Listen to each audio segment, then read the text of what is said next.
writing and arts, and I was commissioned to do a piece on this artist, Augustos De Campos, which I did. And here I was, and the cycle of presentations at the Poetics Society came back around to Brazil exactly during the time when this was going on. So I'm back to participate in the ongoing seminar on the literature of Bahia and Rio de Janeiro. So on Monday evening at 7 p.m. at 680 Park Avenue, Poetics Society, free admission. Yes. Free admission. Literature of Rio de Janeiro, which is not Augustos De Campos, it's very Sao Paulo, and we'll be doing literature, popular music, literature, both narrative and poetry. So I think Dan Shapiro, who's here, was the director of that, and because of him, I'm here. So it's a nice way for the two institutions to cooperate. This is review 73, but the brand new issue is review 83. So that just 10 issues down, and it's on the literature of Bahia and Rio de Janeiro. It doesn't have Augusto in it, but it has some friends of his. Some friends of his. Might mention it in the course of events. Secondly, thanks again to EFA and the telephone for the opportunity to do all this. This is wonderful. If I was going to invent something, hey, let's do something. This is what I would. It's like it's the perfect event that recognizes what Augusto is all about, which is that intersection of modern poetry and modern art, sound, image, and word. This show is doing it. So we have a soundtrack going on. Augusto put out a CD with his son called Poesia at Risco. Poetry is risk. And of course, I had it, and I said I'm going to bring it as a soundtrack for this evening. And I looked for it for 3 days in my house, in my car, and in my office, and I didn't find it. So several of those tracks, however, are on this CD, which is Verbo Vocal Visual. This is a celebration of poetry that took place in Sao Paulo in 2006, let's say. And so a lot of those tracks are on this CD. The good news is that it's also online at www.poesiacooperative.com. And there's a music link, and you can read down to see which are the ones that it was based on his work. So I'm thanking them for the musical inspiration for all this. Also, I would like to reiterate the thanks to the Ruth and Martin Sacramento Company, visual company poetry down in Miami Beach, who lent stuff. See, back before you went there, right? I did. And you said, wow. Wow. It is an amazing place. It is true. It is an amazing place. If anybody is going to Miami, you should contact me. They have originals of Mahler May and stuff like that. It's just mind-blowing. And, hey, we just started. They have lots of Augustos De Campos and his brother, Augustos De Campos, and other folks. In fact, I met them because they didn't trust, this was back before FedEx and DHL and all that, good couriers. So I was hired as an international drug runner to hand deliver the goods from Sao Paulo to Ruth and Marvin Sacramento at the Miami airport many years ago. Back then. Anyway, they're great, and we should thank them again for their participation. I liked them so much when I moved to Florida that I said I'm going to do a little show, and we did Brazilian concrete and visual poetry from the Ruth and Marvin Sacramento archive. Because it was just so great. I said, this has to go public. So it's another reason I'm happy for this event, because it's It's in a sequence of events that take place in the 80s and the 90s and the 00s. And it's right, I don't know if you know this, but this is we're celebrating Augustus' 80th birthday. So this is like, for him, it's like a birthday present for him. I think it's another just synchronicity. It was time to have the idea. And so there's also a site, magazine for visual art in Brazil called Errática, which is on the computer in the back there. And there's the homage to his 80 years. So it's a lot of different things coming together, all felicitous, simultaneous happenings. Also, I would like to comment on the title, which has a lot of allusions. I'm not sure exactly how we came up with the title, but it's a cell phone, a telephone sem fio, a wireless phone, and which speaks exactly to one of Augustus' main interests since 1950, which is how technology and art intersect, and how through what was considered page poetry through all the centuries started to change, especially with him. So the cell phone is kind of emblematic of the way we changed our thoughts about art, transmission of art, poetry, transmission of poetry, etc. It also remits to something that one of the artists picked up on, which was Morse code. And in fact, in the book, which I forgot to bring to this, which is Brazil, Americas, we translated Augustus' poem called Amors, which is dedicated to the inventor of the telegraph.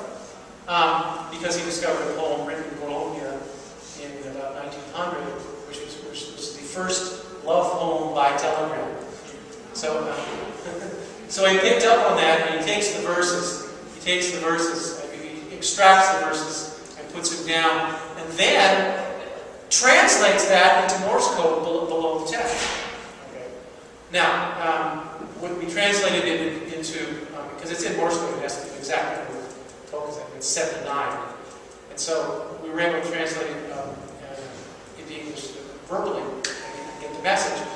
But we just left the Morse code as if it were written in Portuguese. Okay, Elizabeth is here. I told Professor Lowe that the Elizabeth Art Foundation is someplace that she absolutely had to know because it was named after her. So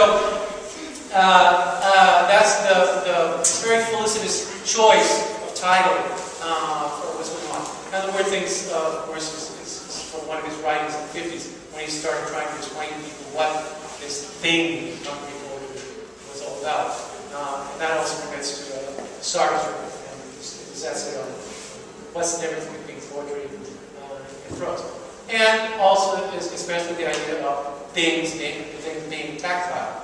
And Augusto was the artist, maybe not certainly in Brazil, probably all of Latin America, maybe even all the Americas, who first translated things tactile into things poetic. So he's always thinking, how can I take this to some other? We have our 5 senses. How can I touch some other sense relating, putting words in new and different circumstances. And the very first thing he did was with that color, with that piece over there, is the orange and the blue were gators, and the colors of the University of Florida are orange and blue. He didn't know that when he was doing that piece. Orange and blue, so he said, well, let's do color. But he got the idea from music, Klang feine Melodie from Beethoven.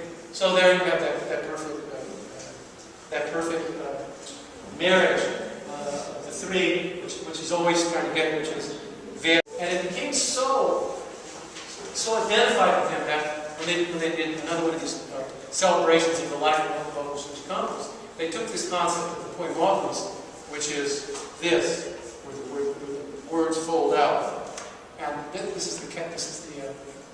program for what they did for this show. And this is based 100% on the concept that's in that the glass case there. So that's an example of the visual, and I guess you could call this kinetic as well. It gets going with different things. And of course, it has to be in red and white because it's being light. So another one which I didn't see here, but why is this being red and white? because Viva Vaya was originally conceived in red and white. And I also think because red is the color that is supposed to grab your attention. And also it's because it's red versus white, it's communist versus non-communist, it's polarized and one versus. There's a lot of this idea of conflict. 1970, somebody called this a book, but it's listed in some of the documents as a book. Well, it's not really a book, it's just a folder. It's black and white, and it plays with two words: lingua, language, tongue, and viage, voyage, which also splits into via and gem. So you're going to get all the different combinations by starting with via, lingua, and viage, and linguage, and all the different combinations. So you get a voyage via language. That's what it's all about. So it's another one of the ideas of things moving, combining in different ways. All of this for personal computers. There's a whole history of this interpretation of his words in visual and plastic art. Now this one you can see is strange. You can see the actual original of this is in the case back there. It's, you all remember Fortran and programming and all that. I realize you can program, but you may have read about it in your history of technologies.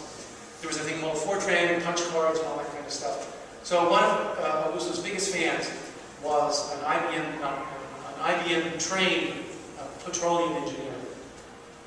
So he programmed this poem in Fortran on punch cards. Okay? And then the artist came along and said, well, I'll double you on that. I'll take the Fortran card and give it a black background and make the dots orange as if it were Halloween. So this is now at the third level. At the third level from just a black and white poems. But what this is the cover to another show which took place in São Paulo, Postais Poéticos, poetic postcards. So there was a movement back in the 80s called Neo Arts movement. And Brazil was a big male artist. A lot of the idea that you can study, it's a kind of performance art you perform by mailing to somebody who knows you're going to get it or not. And so one of the reasons why the format for the issue for the catalog that's been done is it participates in a trajectory of using media in presenting poetry in a very nice way. And a lot of Augustos' poems end up, in fact, on postcards. So the number one case being the postcard of Viva Vaya. So back when people used to write letters and send postcards before that thing called email, you could get a Viva Vaya postcard and send it to your friends somewhere. And not only would you be sending them a message, you would be sending them an example of art. Okay, so that's another example of his. This is not this thing. Oh, so this is the original computer poem in Brazil in 70, 75. And there's two of them. One is about the stars, pulsars and quasars. So it's got this galactic paradigm in the 70s, and this was designed for computer screens. Then we had to do line programming, line by line by line. But anyway, those two poems were done for pay page, but some computer programmer said, hey, I can put those on a TV screen. And so in the late 70s, you could be walking down the street at some level, and look in a window, and all of a sudden you have this concrete hole flashing at you on a TV screen with all these different effects that it's on. You can buy this computer these days. Back in 1975, that was a big deal. I mean, it was groundbreaking. So that was another deal. Then we had this. He had this other series. This is pure. This is non-visual, non-verbal visual poetry. He calls these the profilograms, the profilograms, where he takes the profile of an artist and puts it against the profile of another. Let's see who these two are. One looks like two guys who like to smoke. Anyway, I think it's John Cage and Max Weber. Oh. It's John Cage. It is. It doesn't say on the back. Yeah, it's Well, it's the same guy. Oh, right. Okay.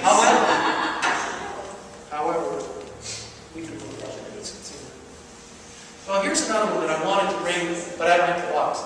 This is Tu Estadito. You can see, so on this is actually, how many sides are over a cube? Let's see, 1, 2, math majors. 6, okay. This is actually, these are actually the 6 sides of a cube. So it gives you this 1, 2, 3, 4, 5, 6. And it's kind of like a Rubik's Cube where you're figuring out that would have been great. Of course, that was one of the other things that I, quote unquote, couldn't find. And there's that original of that star. I'm trying to remember who else these other profilograms are. Okay, so here's Cage. Cage, you have here. This is the pentahexagram, and down here we should get a postcard down at the bottom here. There it is. This is also the pentahexagram for John Cage. Okay. Yeah, if you read music, you'll know, hey, there's an extra line here. And what these are is they represent bars in the T. Okay, and if you read music notation, you'll find out what the notes are C, A, G, E. That's how it becomes homage to John Cage. So that is a representative piece because it's got the verbal is in the title, and the visual is there, and the music, you've got music without adding any sound, because you're representing through the physical notation. And some of these other poems. This is the case back there. And here's a big piece of art, male art, which is the other star poem, the galactic poem, which is Pulsar, which I think I saw here. Somebody was inspired with this one. It's the projection in the back. Okay. So that's the original. And this is the other poem that was put on a computer back in the 70s, and it was like the first of its kind. Well, our friend, the computer programmer, was so taken with many things that Augusto did that he not only he named his publication. This is an arts journal that came out in Bahia since late 70s and all through the 80s and the 90s. And the name of it is Project, which is one of the pieces, prime pieces for the show here. We always like Project because it also has some English stuff in it. You can read in there, you can read God and dog. And as Jaime Lopez, who's a Mexican singer-songwriter, once said, if nothing else, I can say I love English because God is dogs. That was his famous thing. And that's it. Of course, the basic idea here is concentric circles. There's a nice interpretation of this back there. But Eric's so much like that he made that the name of his magazine and put Siddhartha on the cover of an issue. So several of the issues of Coetbus have it homage to Augusto. Another of this mail art. So we have here the postcard version of it, and then the T-shirt version of it, and the English version of it, which would have published in television or someplace like that. And this is further proof that book is fun. Now, you all read William Blake in high school, so you'll be interested in this one, which is Tiger, Burning Bright. The Brazilian version of Tiger, Burning Bright, which was put in his poems. And you say, this is The Tiger by William Blake, and on this side, Chibi by Augustos De Campos. Tiger, burning bright in the forest of the night, what immortal hand I frame in the fruitful century. Which is in the top 10 great moments of English language poetry in some people's minds. So he took 4 of the pieces of the Tiger, 1, 2, 3, 4, and put it in book form. But what's really made in book form? It was made to be in bilingual columns. It's like a poster, like a poster poem. And then he took this illustration, which is not by William Blake. It's by this required more memory than I have. It's by an artist from a different order. So one of our colleagues said back in the 70s when this came out, he said, "Oh, wait a minute! This is Brazilian poetry. It's William Blake on the one hand, it's some poster artist on the other hand, and it's some illustrator from Persia on the other hand." And I said, yeah, it is. And in fact, so that consciousness of centuries of art, because he doesn't really care what century it's from. It's just, if it's great, I want it. So he combines the old Persian illustration with the Romantic English and 20th century technology to get Portuguese language illustration. So he says, yeah, it's very much so. So I'll close on that idea of who could frame my fearful symmetry, and just by saying, well, we can try, we have some reactions and all, but the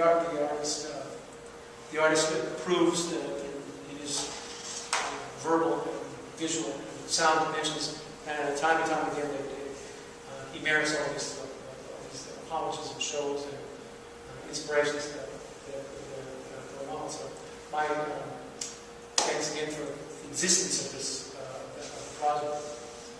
And now we'll throw it open and music.